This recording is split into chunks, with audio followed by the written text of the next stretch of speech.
Greetings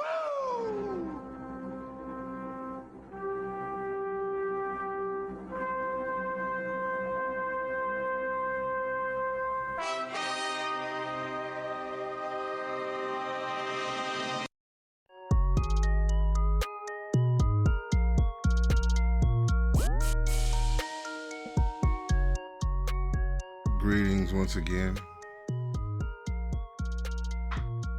Welcome back to Absolutely Not for the Meek.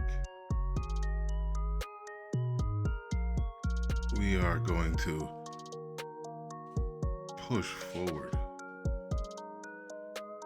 with the same theme of the last ones. The last videos about the MPC, these type of subjects. And we're going to go, what I want to do is I want to play for you a video that a gentleman did off of an article, The 5 Laws of Stupidity. I think it's quite interesting and gives you a very good perspective of what we're dealing with in this society.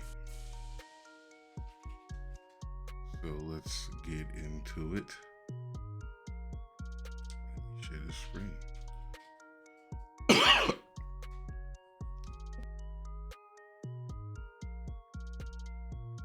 This week I want to share with you a very interesting idea that comes from an article called The 5 Laws of Stupidity. This is a theory of stupidity, and it's a theory about how stupidity and stupid people are the most dangerous people on the planet, and also about how easy it is to mistake stupidity for other things, and how much everyone underestimates the danger and impact that stupid people have on everyone else. This is an article that was written by an Italian economic historian, a guy called Carlo M. Cipolla. And he wrote this article in the 1970s, and he died in the late 90s. And there's very little information about this guy online, apart from the fact that he wrote this article. But I found it a very thought-provoking article. It's one of those articles that is written in a slightly humorous way, so the kind of way where the author could potentially claim that this was just them joking, but actually you can tell that he's making a serious point in the article as well. And I'll put a link in the show notes to the article so you can read it yourself. But I want to share with you the ideas in this article. So in the article, Carlo Cipolla puts forward this theory of stupidity. And he puts it forward as 5 laws. So I'll explain each of the laws, and then I'll finish by giving some of my own thoughts on the ideas. The first law of stupidity is that everyone underestimates the number of stupid people.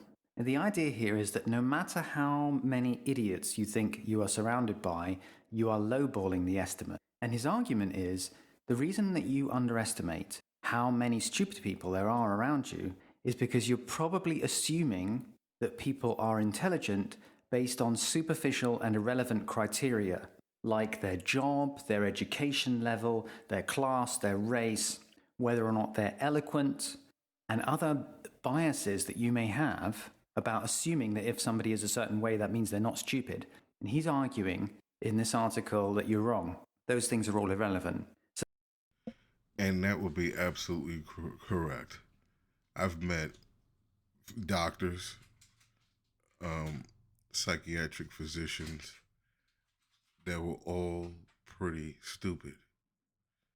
I mean, you just look at this thing that they did, locking things down, and look at what these so-called professionals have been saying and what they've been going along with. These people, everything you thought, you were led to believe that certain people, certain races, certain professionals were trusted, that they knew what they were doing, and they are the all-be-all of knowledge and know what's best for you. Your politicians, everybody. That's why you voted for your president. Then come to realize that these are some stupid people and maybe even deviants, pedophiles, uh, corrupt to the core. So, yes, it goes deep.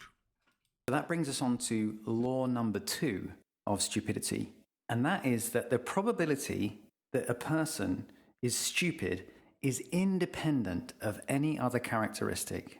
So the idea here is that every characteristic that you can imagine, whether it's gender, race, nationality, education level, income, any category you can imagine, is uncorrelated to whether or not a person is stupid. And Cipolla even says in this article, there are stupid Nobel Prize winners. So you can't predict whether a person is stupid or not by looking at any of these other characteristics that they might have. His argument is that there are stupid people in every walk of life, in every ethnic group, gender, class, profession, income level, anything you can imagine. And he goes on to argue that there's the same proportion of stupid people in any of these categories because it's uncorrelated to any of these categories. He makes the argument that he can't tell exactly how high that proportion is because everyone underestimates it all the time. But the main point is you can't use these other criteria to determine whether or not someone is stupid. And that brings us on to law number 3. And this is his idea that a stupid person causes losses to others without gains to themselves. So he's defining stupid behavior as a social thing, and he's saying it's about whether or not you cause losses to other people without benefiting yourself. So it's a social theory of stupidity, and it means that you can still be stupid if you are very good at, for example, mathematical calculations or pattern matching or lots of other things. You could be very good at all of these things, but you're still stupid if your behavior towards others involves losses to other people without you actually gaining. So in order to explain this idea, Cipolla creates this 2x2 matrix. So you have 2 variables and 2 different possible states of each variable, which gives you 4 possible outcomes. So just to explain these variables, so one variable is, are you causing benefits to other people or are you causing losses to other people? So that's the first variable, is your impact on others. Do you benefit them or do you cause them losses? And the second variable is, for yourself, are you benefiting yourself or are you causing losses to yourself? And if you combine those two, we get 4 different outcomes. So talking them through, first of all, you have people who benefit other people and themselves. And this is the win-win outcome where your actions in the world not only benefit you, but they also benefit other people, and you are a net positive wealth generator in the world. And Cipolla calls these intelligent people. So it's a theory of intelligence based on your behavior, your social behavior. Are you engaging in win-win interactions? So that's the first one. Well, what about the people who cause losses to other people but benefits to themselves? Well, Cipolla calls these bandits, and these are essentially criminals and thieves. If you imagine when somebody steals, what they're doing is they're causing a loss to you and a gain to themselves. So that's the second type. And then if you imagine there's a third type, which is people who cause benefits to others and losses to themselves. And Cipolla calls these helpless people. And there are other words that I've seen used. He sometimes calls them naive people. The idea here is that this is people who get taken for a ride. They benefit other people, but at a loss to themselves. And then the fourth group is what he defines as stupid people. And these are people who cause losses to others without benefiting themselves. And his idea is that a lot of the time, they're just messing things up for other people without any particular benefit to themselves. But there are also really stupid people who not only cause losses to others, but actually harm themselves actively.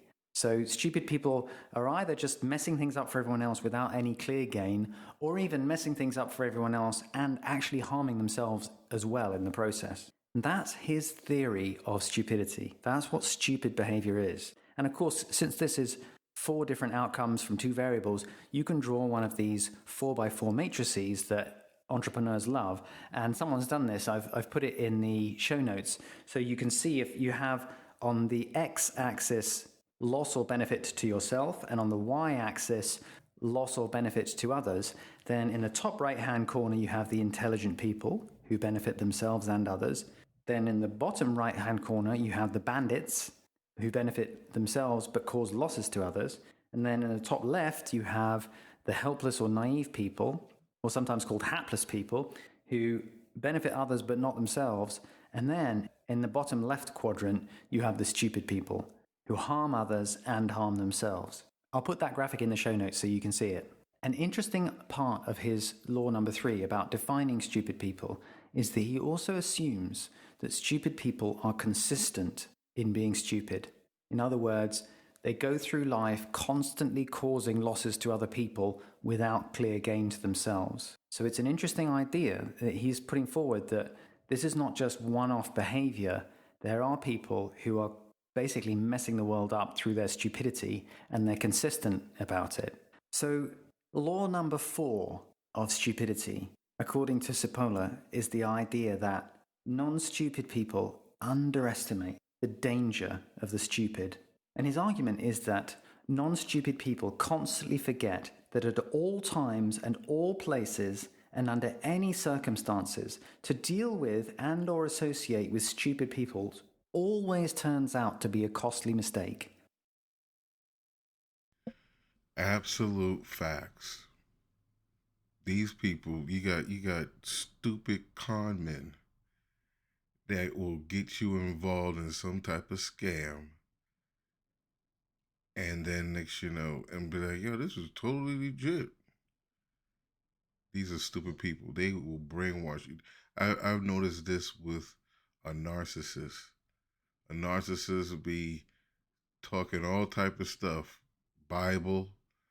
Whenever somebody's coming up with the Bible and anything like that, run the opposite direction. When they say that the law is the book is the law, run the other way. They're freaking retarded and narcissistic. And they think they know law. They never won a case. Just pretty much being a paper terrorist and pissing people off, pissing off the courts. That sooner or later they'll pay for it. I've seen one of these sovereigns got I think he got 25 years because the courts was just sick and tired of his bullcrap suing people. But be careful. Let's continue. And his argument here is that everyone underestimates just how dangerous stupid people are. Intelligent people underestimate it, but so do bandits and so do helpless people. And that brings us on to law number 5. And this is the most interesting, I think. Stupid people are the most dangerous people on the planet. And as part of that law, a corollary of that is that stupid people are more dangerous than bandits. And the argument is that if you have someone who is a criminal, a bandit, who wants to gain for themselves by robbing you or by causing losses to you, that person is predictable because they are following incentives. And they may be unethical incentives. They may be doing something that is fundamentally wrong, but at least you can work out what they're likely to do because they have goals and they follow incentives. So bandits you can defend against because you can work out what a bandit might try and do to rip you off. The really dangerous thing about stupid people is that they mess things up for everyone else without clear gain to themselves. And that means they're not following incentives. They're just causing problems. So they're fundamentally unpredictable, and that makes them incredibly dangerous. Even more dangerous than the people who you would identify as the real villains in the world. Stupid people are more dangerous than villains. So that's a summary of the article. As I said, I'll put a link in the show notes if you want to read the original. That's quite interesting.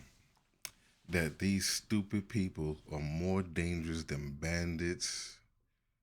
And God knows how many other people. And as you heard him say, they're underestimated by the helpless, the intelligent, and even bandits. They These people will talk a good game and seem competent, but yet they're very stupid because their brain is just so twisted. They don't have full understanding of what they're trying to do, but they talk it up like they do, and they don't. And that's in a lot of fields. That's in the medical field. That's in the legal field. That's in CPAs, taxes, whatever, business. It's just, I mean, you look at